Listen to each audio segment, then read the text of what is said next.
Hey, Fedheads, welcome to another episode of Sharing Our Pairings. This is Sharing Our Pairings, episode 85, Spotlight on Foundry, Short Pour Edition. I'm your host, John the Cigar Surgeon.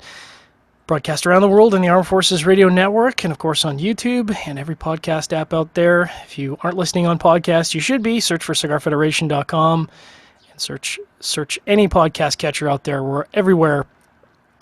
Sharing Our Pairings is brought to you by Gurkha Cigars, maker of the finest cigars in the world. Check your local B&M today. If you can't find them at your local B&M, check your online supplier. There's a cigar right for you. I'm joined, as always, by my co-host, Robbie Rass. Rob, what's going on today, brother? I love how you say supplier like it's a drug. It's a legal, well, Yeah, sort of legal drug. Like I gotta check with my supplier, bro. Gotta check your supplier, bro. That's funny to me. No, man, things are good. It's spoilers. We're doing a little pre-record here. Short Spoilers. But it's a nice Friday, and I've got a ton of work to do. But it's nice to take a little break here and have a little smoke. And I really dig this band, dude. On this cigar. Right? It's really cool. Cool little hologram and stuff. Yeah, it reminds me of those hologram baseball cards from back in the day. Mm-hmm. 89 Upper Deck had a little hologram on the back, and they came with hologram stickers. I'm aging myself a little bit, but I'm also rocking the Foundry Love with the Foundry Skull, which was probably one of the coolest packaging at the IPCPR. yeah, that humidor that Michael was showing us, and the timeliness of this of this show is kind of creepy with Michael now having left Foundry, but like what was it, today or yesterday or whenever that was. So yeah, I think it was yesterday. Anyway, I mean, we had this show planned for a while, so it's just kind of weird that all happened at the same time. But anyway, yeah, I've the packaging and everything was really cool. I liked the boxes that these cigars came in, and had that skull shape was pretty sweet. But ultimately, who really cares what the band looks like, what the box looks like? It's how it smokes. So we're just getting into this thing. I mean, just barely lit up. So far, so good. Yeah, so far, so good. Want to talk about the specs a little bit? I do. So this is, today we're smoking the Foundry Time Flies, which is the latest release from Foundry General Cigars, featuring tobaccos Corojo and Criollo from AJ Fernandez. And I know Rob loves that. I mean, who doesn't love AJ Fernandez? Everyone was blending with AJ this year, so everyone loved AJ this year. Lots of collaborations. Features a Nicaraguan binder and filler. What I think is cool when you're talking about the packaging is the box color represents the size. So we are smoking the 550, which is the Robusto, comes in a green box. They've also got the, and the MSRP I think is about $750. Comes in a yellow box, which is the 526, is a Toro. And that's I think $8. The 54 725, which is a red box, is the Churchill. And that's about $850. And then lastly, the 606, which is the blue box, and that's the Gigante, which, Gordo. And that's about $9. But how do you feel about the Gordo? Man, if we could just get everything to large ring gauge, no. I mean, if you're gonna make a large ring gauge, I implore you, box press it, because we were just talking about that. We were just talking about that. Yeah, that's the only 70 ring gauge I've ever smoked was box press, and it still wasn't easy to smoke. But if it's going to be a large ring gauge, it needs to be Figurado or something, a torpedo even. Although you're not going to see a torpedo that size, but box press, something where it's not. I don't know what the term is that I'm looking for. Let's just move on. Uncomfortable, I think, is the term. Thank you. Yeah. And I mean, beyond the fact that it's uncomfortable, you're completely messing with the ratio of the wrapper, which is the most expensive part of the tobacco. And you're blowing that out because you've got 15 leaves in there or something. It's not 15 leaves, but it's probably like 6 or 7 leaves of tobacco, which is just ridiculous. Although when we, on our last Sharing Our Pairings show, Terrence did make a pretty good point, Terrence from Casada Cigars, that now that 60 ring gauge, 70 ring gauge, those are here to stay. It's not just a fad anymore. Not going away. People are they're blending to that now. Yeah. They're blending more to that size. I never really thought about it that way. Those first few 60 ring gauges that came out, sure, I imagine those nubs that came out in that size were all blended to that size because it was the only size that it came out in. So, of course, they're going to blend to that. Yeah. But the guys who were just adding that 60 to their lineup just to get it in there, maybe they were just saying, here's a ton of filler, let's just make it work. But now I think you're seeing a lot more cigars that are blended to that size. So you're getting, it's not just, you've got your wrapper, you've got your binder, and here's just a ton of fillers. Everything's kind of done for a reason with that size. So yeah, I think it makes a lot of sense.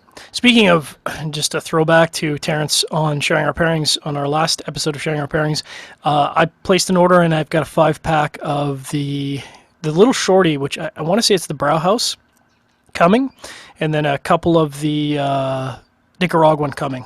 So well, the Brauhaus is the Nicaraguan. That's the flying pig size.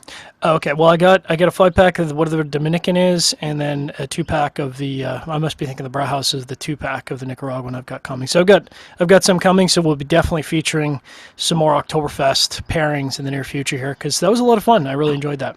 Yeah, I need to get my hands on some of the Dominican. I think the short Robusto that you're talking about, the little one, is Kreutz. I think that's what it's called. Oh, okay. Or Cruz or something like that, which means short in German. That's what you're saying during the show.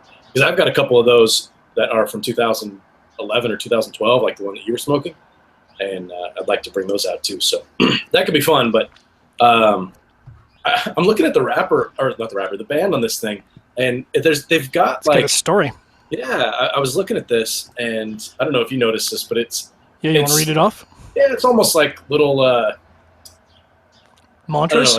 Little motivational phrases. Leave your mark, start something, call your mother. You're beautiful, and don't let anyone tell you you're not. So I'll just go down the list here. Leave your mark, start something, call your mother, finish something. That's what I need to do. Help a friend, make a statement, set a goal, challenge the world, exceed expectations, just go, seize the day, and expect the unexpected. Not sure what the impetus behind that is. Oh, there's a couple more that are covered, but whatever. That's enough for story time today. It's beer time. Yeah, absolutely. Let's jump in. So we're doing a short pour today. We do short pours occasionally. It allows us to feature on one beverage, kind of not shock our palates. We've got a lot of feedback from people that really like the short pour style. We're not going to be doing it every week, but when Robbie's busy, when I'm busy opening 15 stores trying to capitalize on Western Canada for the cigar industry, we got to do a short pour because that's how it works. So I'm going first with, I love those Quebec breweries. They can do no wrong. And this is Le Trou de Diable, which means Hull of the Devil, which, come on, that's awesome. And this is the Four Surfers of the Apocalypso, and it's kind of got that cool, tribal skull, and then it's got the other tribal skulls on there. And it's just, you look at this beer, and you're like, even if you don't want an IPA, you kind of want to pick this beer up. It's funny. Cool. It's funny. I really like the label, and I'd probably buy it just based on that. But I wouldn't think that it was an IPA. For some reason, I'd look at that and think it was like a winter ale or something. Well, and it's kind of one of those, as people expand what is considered a particular style of beer, and this is certainly expanding it because they describe this as a combination of a Belgian white with the hoppy character of an American IPA. So essentially taking a Belgian white and really ramping up the flavor profile. They say it's got generous head, giggity, aromas of resin, candy, lychee, and pear. I really get a lot of orange off the nose. Like I was commenting before we started, that almost a blood orange off the nose, very orangey. And then on the palate, orange without that bitterness and a little bit of grapefruit quality. And I was worried that it was going to way overpower the cigar, but it's not. That's the nice thing about some of the Nicaraguan tobaccos. It really stands up to a full-bodied beer. Smooth palate is just like a long-lasting wave of piney bitterness, just asking to be ridden. Ingredients are pretty straightforward: water, malted wheat, barley, hops, yeast, blah, blah, blah, blah, blah. And they call it a strong. Of course, on this show, we reintroduce what strong is every week. This is 6.5% ABV, which on this show is really sessionable. Not really sessionable at a bottle this size, but 60 IBUs. And it's interesting.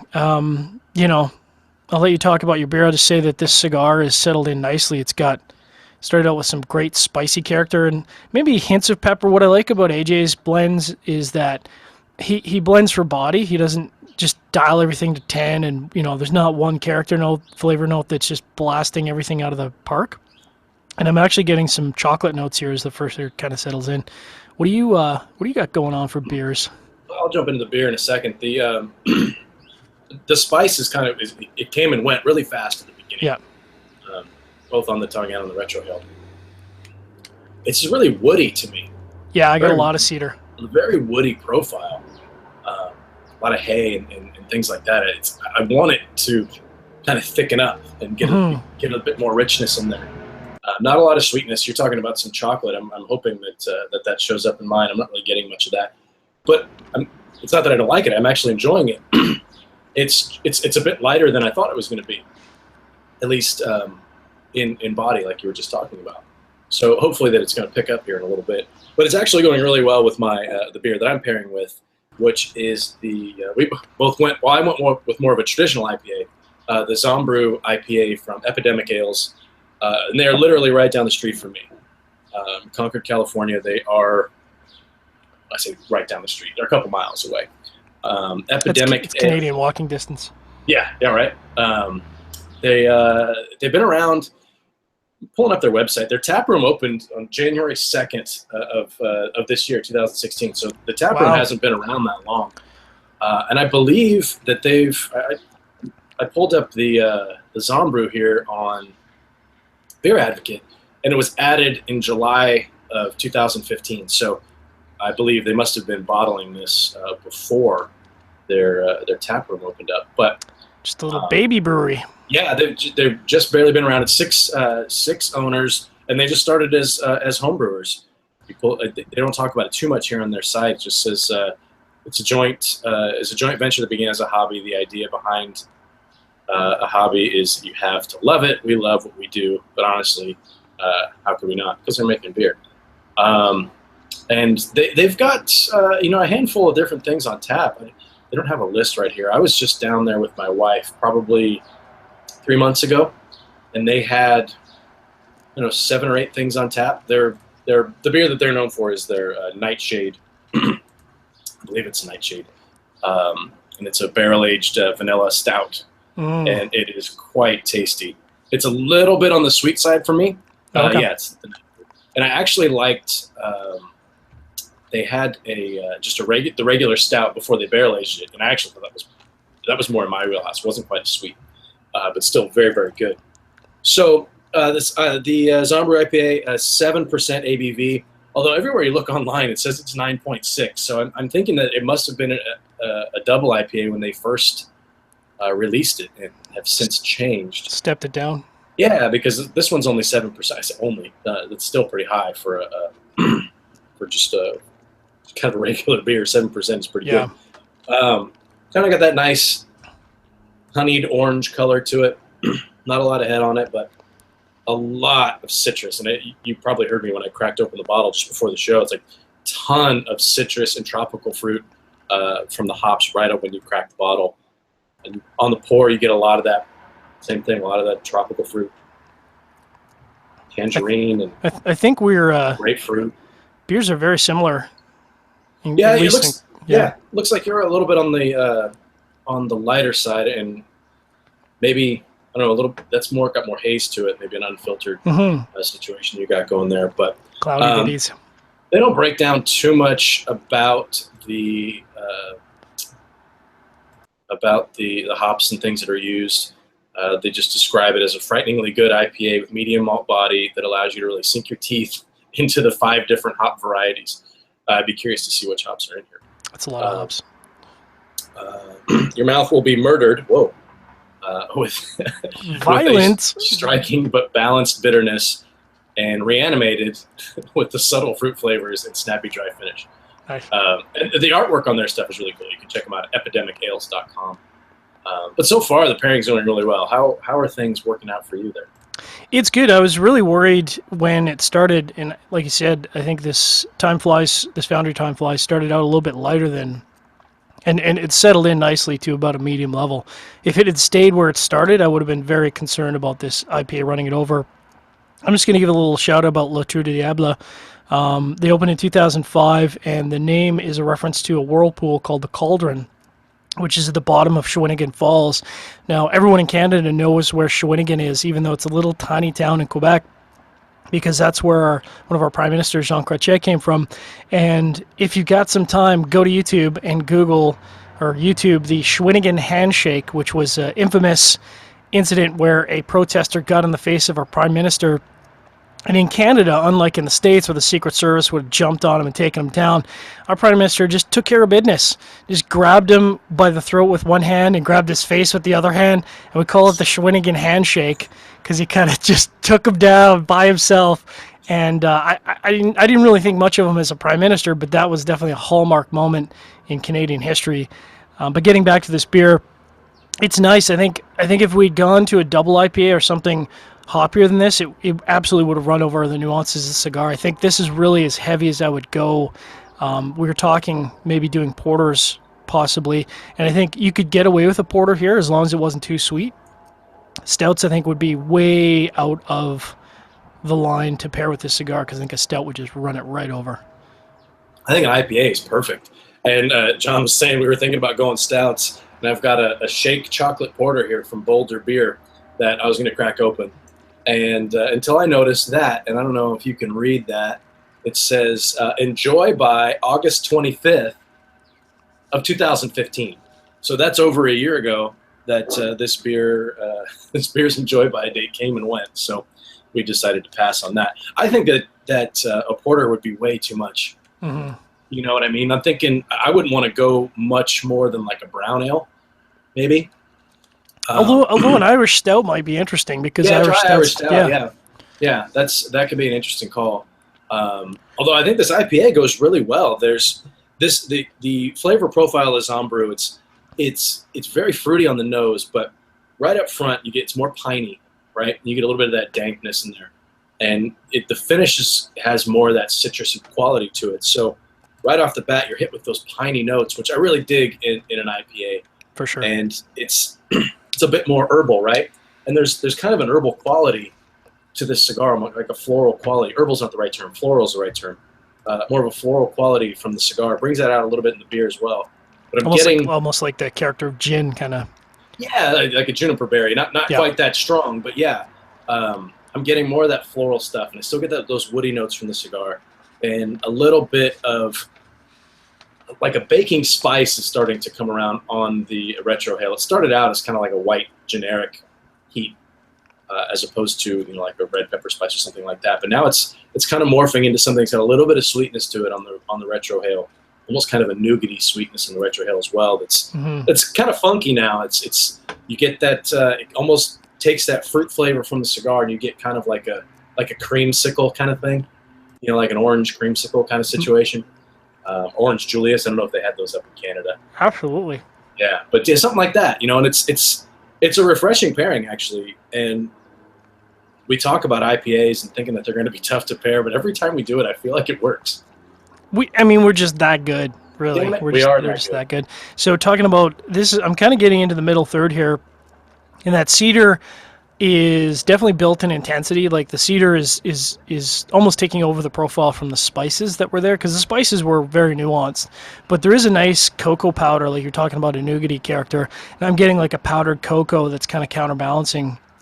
The retrohale had some bite to it in the first third, and it's really stepped down. I love a cigar that evolves. It starts out at one thing and either evolves to something different or picks up in intensity as it goes. That's kind of what I look for in a cigar. Every cigar doesn't have to be that way, but I do love a cigar that evolves. And we've got a few of these, so we'll probably be doing another show with the Time Flies, and I know we've got probably a group review coming up in the near future.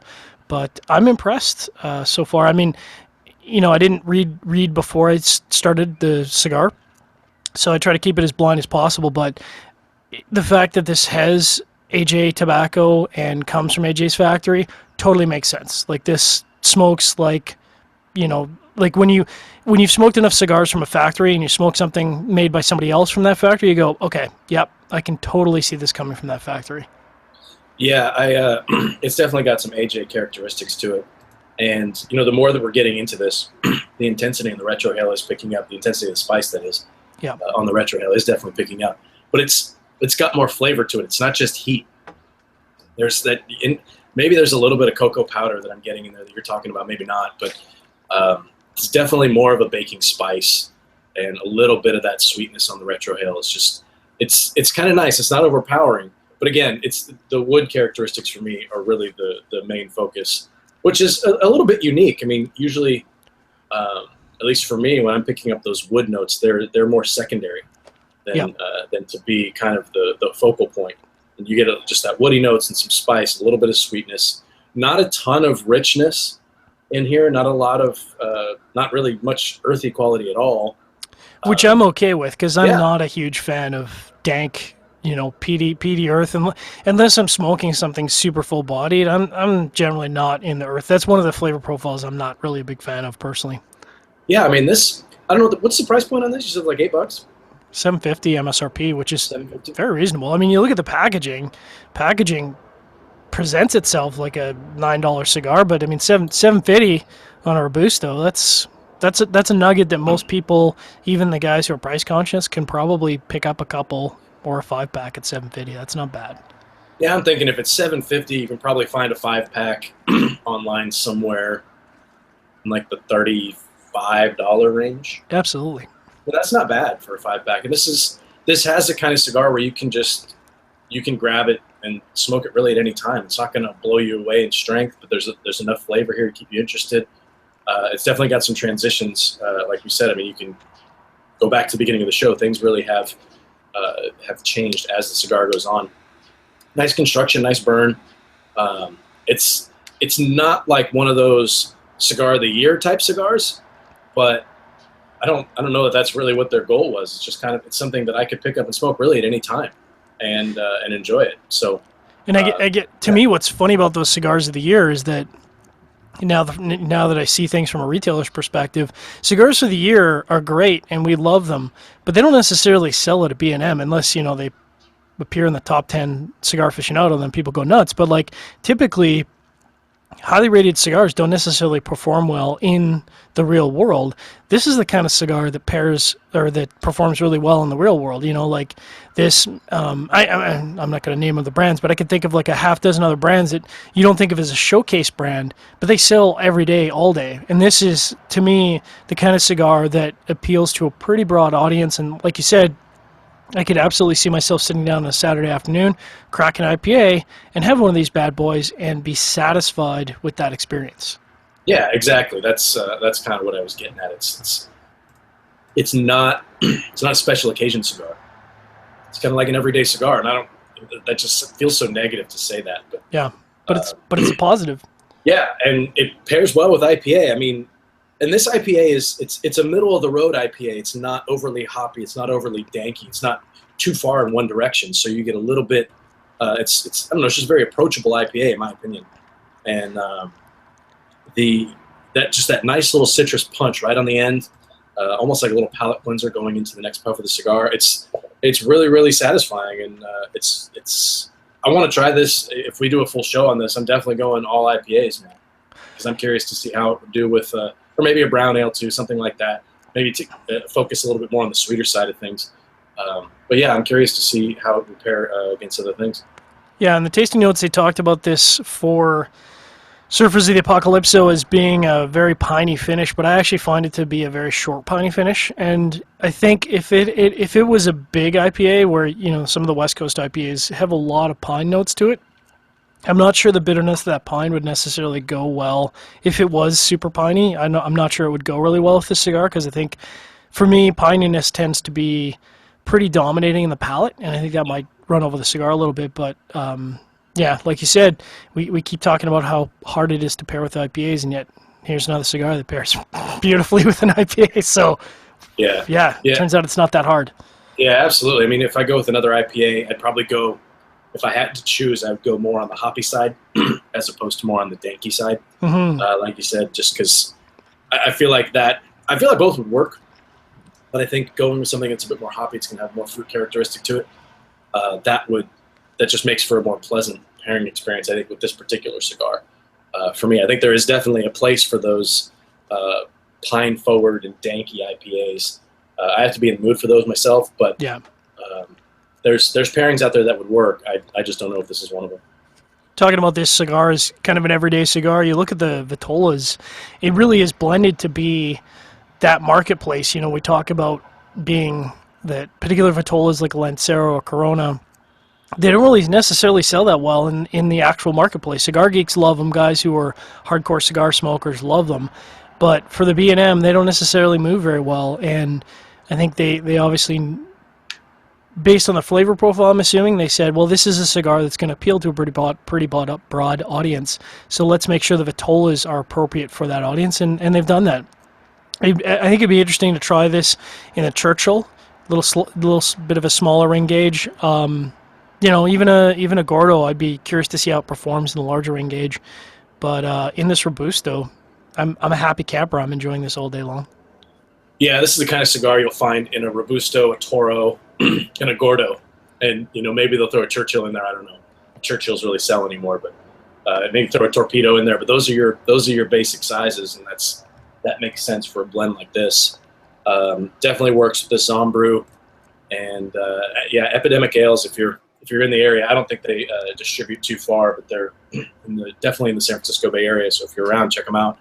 When I was at their tap room, which is a pretty cool setup that they've got.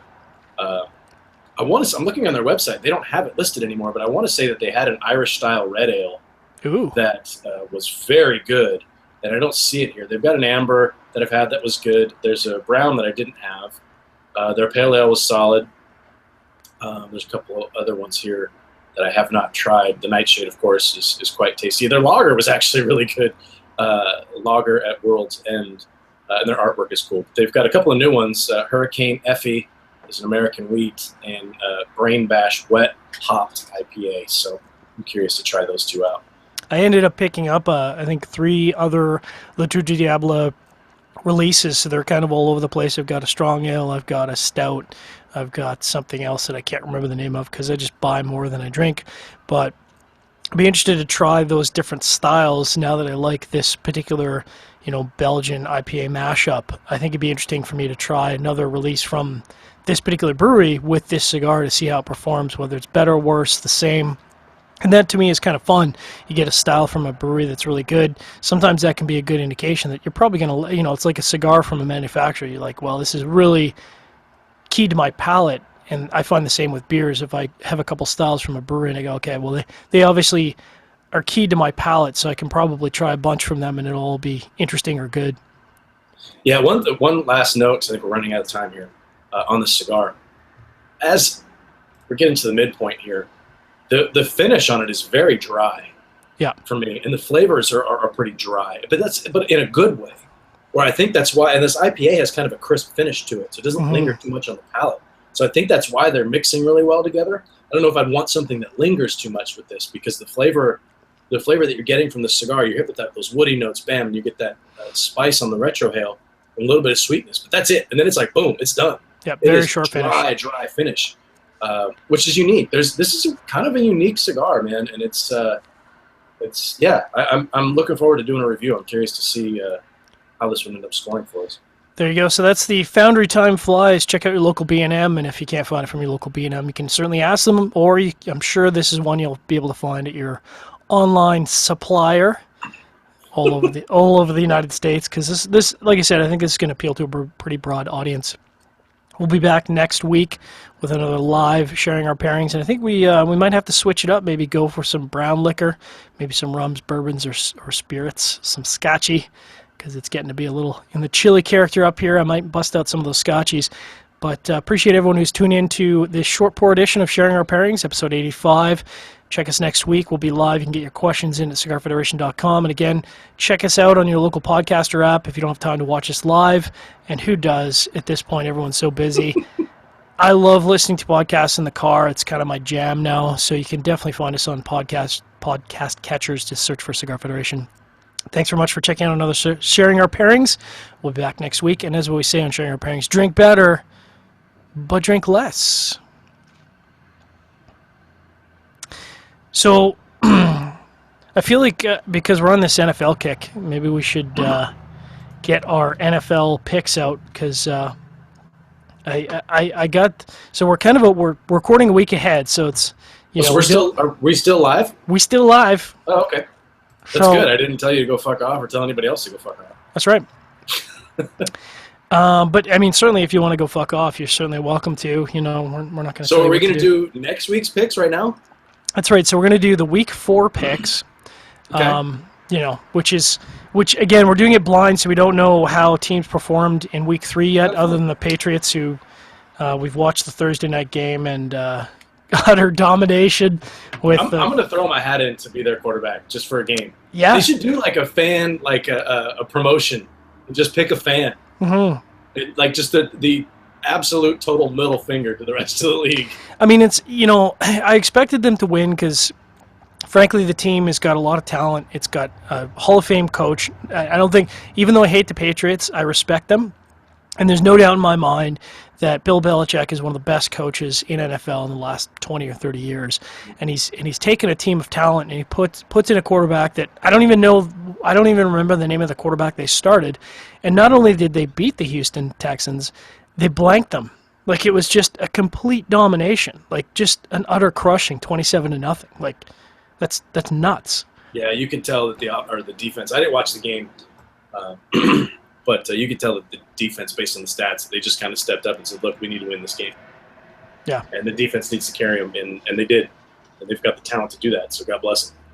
So if you want to participate in our weekly picks, and we'll have to do our. Because we'll be 2 weeks behind, essentially, by the time this comes back. So on a live show, I'll do the 2-week recap. If you want to get your show picks in for NFL for Week 4, you can email surgeon@cigarfederation.com. Got to do it before game time, guys. If you don't do it before game time, I'm just assuming you're cheating. So we'll talk about the Thursday, the September the 29th game, Thursday night game. I'm not sure how much of a game it's going to be. Dolphins on the road facing the Bengals at home. Yeah, I don't know what the Bengals are going to do this week, but that feels like a Bengals win, doesn't it? It really does. Dolphins have, I mean, luck has not been doing well. Team just hasn't been performing well. And the Bengals, we talked about this last year, we talked about this year. The Bengals feels like that team that's just waiting to break out, and we keep waiting for them to break out, and they keep not breaking out, but a Thursday night game, Bengals. I kind of got to give it to the home team. I got to go with the Bengals. Yeah, I'm totally down with that. Super early morning game. Colts on the road facing the Jacksonville Jaguars at home. I don't need to talk about that. It's Colts. Yeah, it has a trappy kind of feel to it. It does. But I'll go with the Colts as well. Normal morning game. The Titans on the road against the Texans. Now the Texans just got beat up. And that's exactly the kind of game you don't want to be facing a team at home, because they're going to be embarrassed, they're going to be angry. Your gut instinct is to flop the other way and say, well, the Titans are going to stomp them. And I think that's the trap. So I'm going to go with the Texans at home. I think I'm going to fall for the trap and go with the Titans. I'm not looking at any records or anything. I'm just picking from my gut at this point. And it's purely because I can in my head name more players on the Titans than I can on the Texans. The two teams I get confused all the time. So the fact they're playing each other, it's like I don't even know. I'm going to go with the Texans are the home team, right? Texans are the home team, and they just got slapped down. Yeah, just beat up. All right, I'm going to go. Yeah, I'll go with the Titans. The stomping will continue. The game of the week that no one cares about, even the fans of those teams, Browns on the road to face the Redskins at home. Oh, jeez. Now, the weird thing is this does feel like a trappy game, so I'm actually going to go with the Browns on this one. Browns on the road. Yeah. Yeah, man, I don't know. Who's the Browns quarterback? Is it McCown again? No it's idea. McCown because they had RG3 and he played like a couple of downs. He's out. He's out for the season. Years, so. And then they had their wide receiver who was Coleman, whatever his name is, a kid named Coleman, and he broke his hand. So I don't know. I got to go with. I'll go with the Redskins there. The Skins. I'll take the Skins. Seahawks on the road against my Jets. Jets at home. What do you think about that one? I don't know what to make of the Seahawks. Frankly, they've scored one touchdown this year, and I feel like they're going to destroy my 49ers this week. Again, we're pre-recording, but the Jets and the Seahawks, like that feels like a Jets win to me. It kind of feels that way, just because I just don't think the Seahawks have that mojo anymore. And I mean, I just don't feel like they've got it. The defensive line of the Jets have been monsters. I mean, we're only a couple weeks in the season, but the Jets' defensive line has been phenomenal. And I kind of feel like the Jets' offense is shocking. I know I'm talking about my Jets here, but their offense has been clicking. So if they can stuff the Seahawks, and the Seahawks, like you said, the Seahawks have not been the team they were last year, even the year before on offense. So I feel like the defensive line is just going to shut them down, and the Jets are just going to throw TDs, and this could be a blowout victory. Yeah, I feel if it's a close game, then it's going to favor the Seahawks. I think if it's a low-scoring game, then the Seahawks defense is doing something. They might get a pick six or something like that to turn the game around. I'm going to go with the Jets, though, man. It feels like a Jets win to me. Feels like a Jets win to me, and I hope so. So next up, the Bills, who have just been garbage. It's sounding like a Rex Ryan firing halfway through the season because they've got a tough divisional game on the road facing the Patriots at home, who cannot lose a game. This feels like a Patriots win, and it feels like another member of the Bills head office is going to get fired after this game. Yeah, I'll agree with that. They kind of took the easy way out by firing their offensive coordinator. Yeah. But yeah, I'll go with you. I think sorry, I had a message just pop up on my screen and I lost my train of thought. I'll take the Patriots as well. Interesting game of the week, and I think this might be entertaining. Panthers on the road against the Falcons, offensive all day long. What do you think about that game? I'm sorry, what was it again? The Carolina Panthers on the road to face the Atlanta Falcons at home. Oh, that's an interesting game.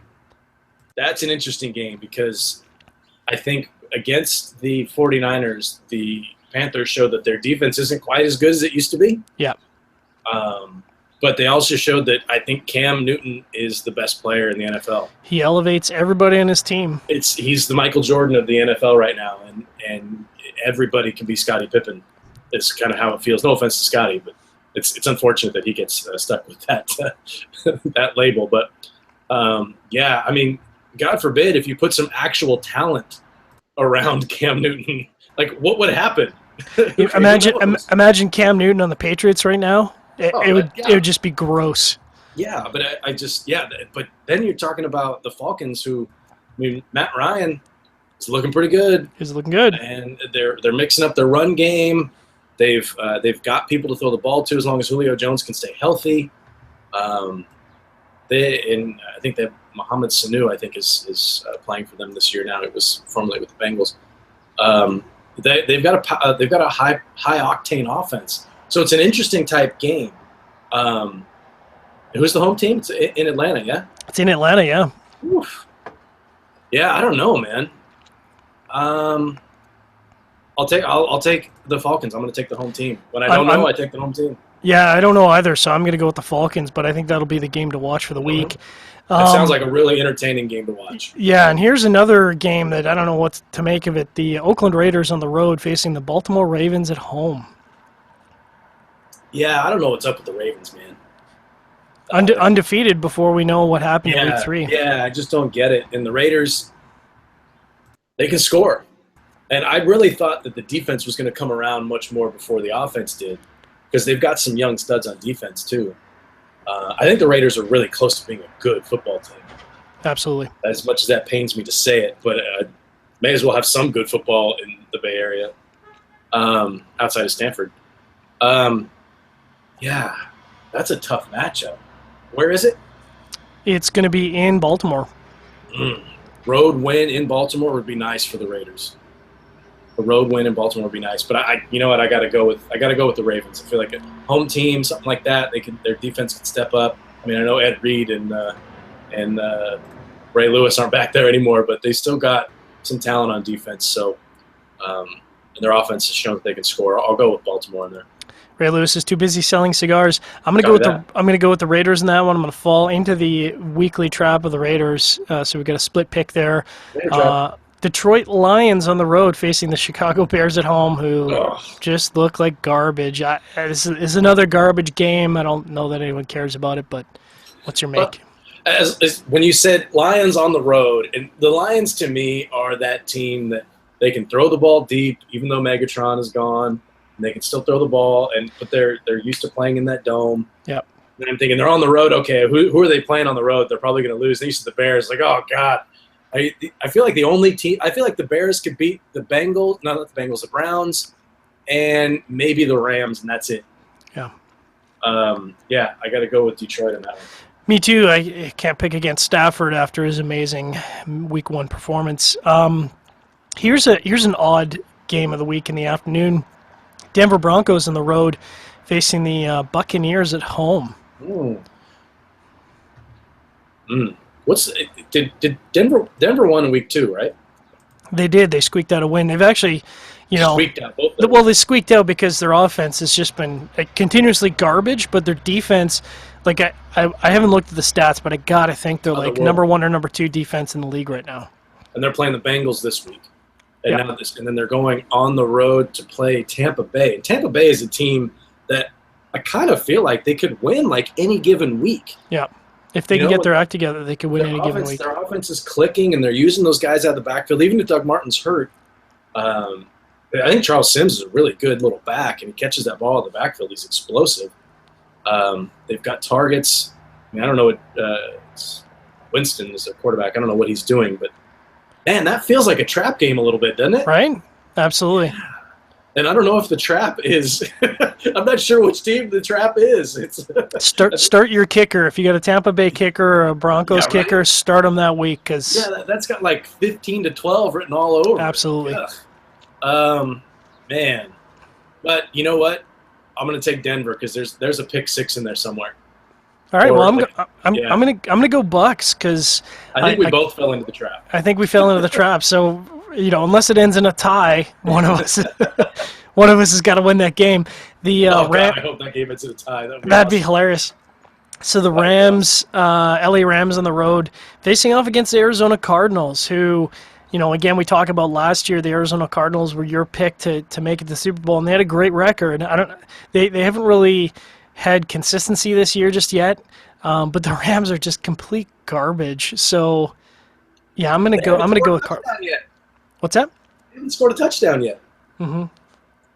And they won a game. What the hell is that? And they still won a game. Yeah, I think it's a Cardinal. It doesn't matter where it's played. Doesn't matter. I'll take the Cardinals. Absolutely. Here's another interesting game. The New Orleans Saints are on the road to face off against the San Diego Chargers at home. Ooh. Yeah.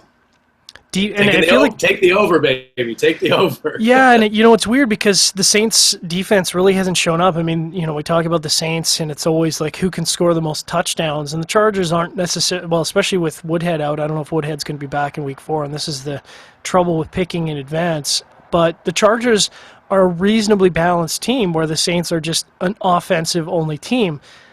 But offense wins games and defense wins championships. So I don't know what to make of that game. I don't know what to make of that statement because it just doesn't make any damn sense.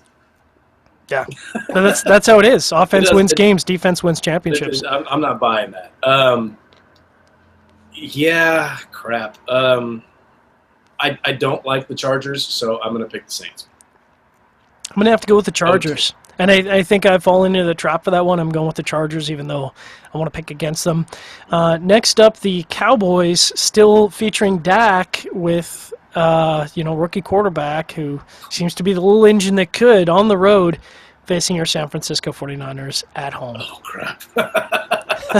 Oh, man. You know what? I feel like the 49ers have a pretty good defense. I know that Cam and the Panthers dropped, 40-something points on them. But that's also because Cam Newton, I mean, if you see some of these touchdown passes, it doesn't matter that Ted Ginn is catching them. I mean, anybody, he's dropping them in the basket. He could throw to me. Yeah, I think my 4.0 time is like 20 seconds or 25 seconds or something like that. It's bad. He's just dropping that ball right where it needs to be, and he knows his guys. He knows what they're capable of. So that's what I'm getting to is I feel like the Niners have a pretty solid defense. That's a good rivalry. Yeah, it's the kind of game that I think everybody can get up for. I have a feeling that Colin Kaepernick is going to be the 49ers quarterback by then. Interesting. I'm thinking that's why I part of me feels like the Niners could win this week after Gabbert gets pulled in the first half because he's thrown a couple picks or whatever, and lightning in a bottle with Kaepernick because he's talented, and if they can figure out how to use him correctly. Get Harbaugh on the phone and say, "Hey, how did you do it?" I feel like they could win that game. I don't know, man. I normally would say take the home team, Flip a coin. I'll take the Niners just because that's where my heart is.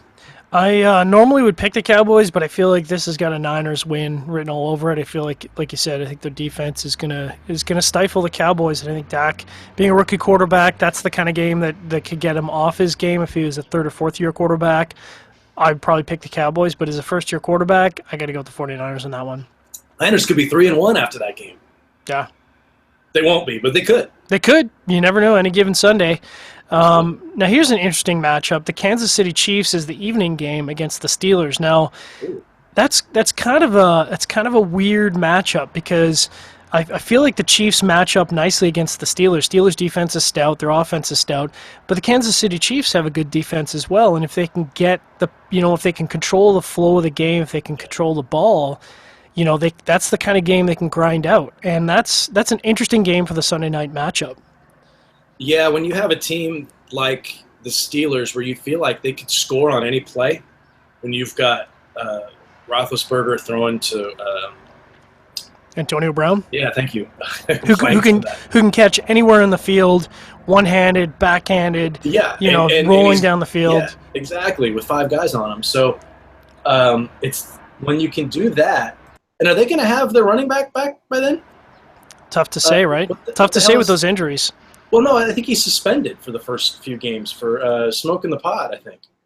But I'm not. It's what the hell is his? I can't even think of his name. Anyway, but they still have D'Angelo Williams, who is playing really well, like revived his career there in the games that he gets to play. So, and it's in Pittsburgh, you say? It's in Pittsburgh. I got to go with the Steelers, man.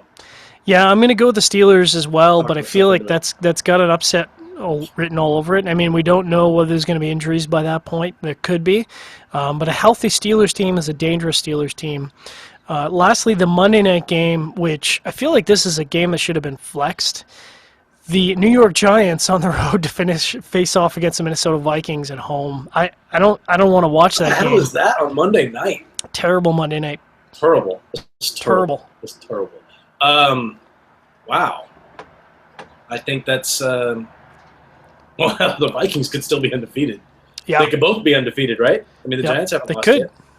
That just feels like a Giants win to me. I'm with you. I mean, I want to, my gut, because I want to pick against the Giants because their play has been so terrible, but I got to go with the Giants on that one as well. Yeah, it feels that way to me. Yeah, before we wrap up here, this is the link that was sent to me while we were talking, and I kind of lost my train of thought, and maybe this is something we could talk about on a future episode, but it's hangover-free alcohol. I saw that this morning. That it's like what's weird is they had an opportunity to call it synthahol, which I feel like you got to give some props to Star Trek because there's so many things that Star Trek 25 years ago now kind of predicted or kind of led technology on, and they're talking about it doesn't affect your liver, doesn't affect your kidneys, and they've got 2 different kinds of alcohol, and it's supposed to not have the bad characteristics of alcohol, and they didn't call it synthahol, they called it something else. Alka-Synth. They should have called it synthahol, man. You got to call that synthahol. I'm not a Star Trek guy, so I mean, did they have something on Star Trek called synthahol? They absolutely did, and that's how they described it, is all the effects of alcohol without any of the negative impacts to your body, without a hangover, all that. But that being said, that's part of the reason I like alcohol. It's got all the badness to it, right? Well, I'm looking at this here, and I'm just reading the headlines. I haven't read it. It's the new drink, and this is from independent.co.uk. So I don't know how legit that is. I have no idea. Written by Katie Foster, by the way. At Katie Foster on Forster, whatever. The new drink known as Alka-Synth, ALCOSYNTH, is designed to mimic the positive effects of alcohol, air quotes there, but doesn't cause a dry mouth, nausea, or a throbbing head. So I don't know what they're referring to as the positive effects of alcohol. I mean, it depends on what your the context is very important there when you talk about positive. But yeah, that's interesting. That's the story that was sent to me. That was why I kind of lost my train of thought, because dude, what's that about? You know? Yeah, I think that'll be good for an extended conversation on our week 5 Sharing Our Pairings episode 86. I think that'd be a good extended absolutely. conversation. Just for sure. something to talk about. But yeah, man, this was a good show, a little quick show, and the Zombrew is a solid beer. I've had several of them, and I really enjoy it. And this, what the hell is the cigar called again? The Foundry Time Flies. Time Flies is and with the sweet band here. It's a good cigar, man. It's a solid smoke. And yeah, that's about it. I think that's it. With homebrew, I've got I'm making a blueberry wheat. I don't know if I told you guys that. I'm making blueberry wheat for the Halloween party. Did I mention that? Yeah, I think you mentioned that. You're gonna keg it.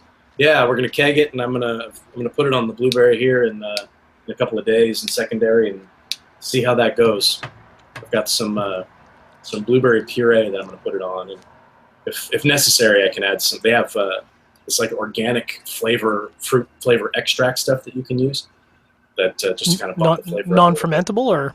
It's non-fermentable, correct. The blueberry puree that I'm using is fermentable, so I'm putting it in secondary fermentation, so it's probably going to kick in another fermentation, and the yeast are going to start getting active again, but it shouldn't be too large.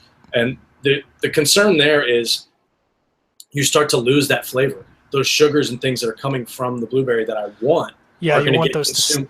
They're going to get consumed by the yeast. So, and there's different things that you could do without going into way too much detail. I could actually kill off all the yeast if I want to. Since I am going to force carbonate, I don't need them to carbonate it. I could kill off the yeast and then put it on this puree. And that way I'm not going to lose any of the sugar, that's what we're going to do with the hard cider that my wife and I made. We've got it. It's just chilling in secondary at this point, clarifying and things like that. And the flavors just kind of build and build. What we're going to do is we're going to kill the yeast off. And there's a tablet that you drop in there. I can't remember what it's called off the top of my head. And that way we can back sweeten it with just straight up sugar and not have any kind of problem as far as another fermentation is concerned. And we're probably going to add some of that organic apple extract in there as well, just to get a little bit more apple flavor. Because right now it's really dry. I used a champagne yeast too, so it's really dry, which I like, but it doesn't have a ton of apple flavor to it. So yeah, we're going to see how that goes. But yeah, it'll be an interesting. I've never really worked with fruit this way, so I'm curious to see how it goes. Yeah, I'm curious to see how it turns out. So that'll probably be episode 86 or 87. We find out how that turned out. It's either going to be a big hit or it's going to suck. But hopefully it's a big hit. Thanks for the vote of confidence, Chief. I think it's going to be good. Double R Brewing coming to a California brewery near you in the near future, I'm sure. So make sure to check us out. The following Wednesday we'll be live back again. I think baseball's wrapping up, and hopefully we'll be done being busy on the road. And as we're saying, Sharing Our Pairings, drink better, but drink less.